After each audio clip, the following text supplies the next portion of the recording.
మన గతంలో యుద్ధాలలో కానీ సైనిక నిర్వహణలో కానీ ఒక పద్ధతి ఉండేది. ఆర్మీ, నేవీ, ఎయిర్ ఫోర్స్ ఎవరి పనో వాళ్ళు చేసుకునేవాళ్ళు. వీళ్ళ ముగ్గురిని కలిపి జాయింట్గా సమన్వయం చేసి ఆపరేషన్ చేయించేది హోంశాఖ సెక్రటరీ ఉండేవాళ్ళు తప్పించి వీళ్ళ ముగ్గురి మధ్యన సమన్వయం ఉండేది కాదు. ఈ సమన్వయాన్ని నరేంద్ర మోడీ వచ్చాక తీసుకొచ్చారు. ఒకటి భద్రతా సలహాదారు అజిత్ దోవల్తో పాటుగా త్రివిధ దళాలకి ఒక అధిపతిని పెట్టుకొచ్చారు. అతను మొట్టమొదటి వ్యక్తి బిపిన్ రావత్. ఆర్మీ నుంచి వచ్చారు.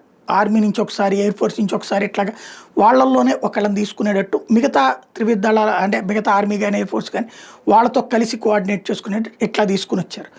ఇట్లాగా త్రివిధ దళాల అధిపతిగా ఉన్నటువంటి మొట్టమొదటి వచ్చినటువంటి బిపిన్ రావత్ చెప్పినటువంటి పాయింట్, మనం 2.5% యుద్ధానికి సిద్ధంగా ఉన్నాం. 2.5 అంటే ఒకటి పాకిస్తాన్, 2 చైనా, 3వది భారతదేశంలో ఉన్నటువంటి దేశద్రోహులు. అయితే ఇదంతా ఇప్పుడు ఎందుకు చెప్పాల్సి వస్తుంది? ఇప్పుడు నలుగురితో యుద్ధం చేయాల్సిన పరిస్థితి వచ్చేటట్టుంది.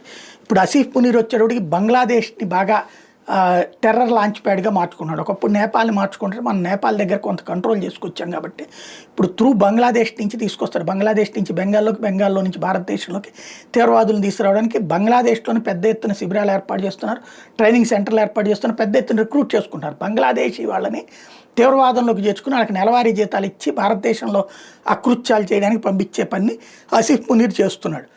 అంటే ఇప్పుడు మనం పాకిస్తాన్తో యుద్ధం చేయాలి, చైనాతో యుద్ధం చేయాలి, అదే సమయంలో బంగ్లాదేశ్ వాళ్ళతో యుద్ధం చేయాలి. ఇప్పుడు అమెరికా టారిఫ్లతో చేస్తుంది కాబట్టి దాంతోనే యుద్ధం చేయాలి, లేదా అమెరికా అండతో వీళ్ళు చేస్తున్నారు కాబట్టి అదొక యుద్ధం. అంటే మనం ఇప్పుడు 4 ఫ్రంట్ వార్కి వెళ్తున్నాం అనమాట.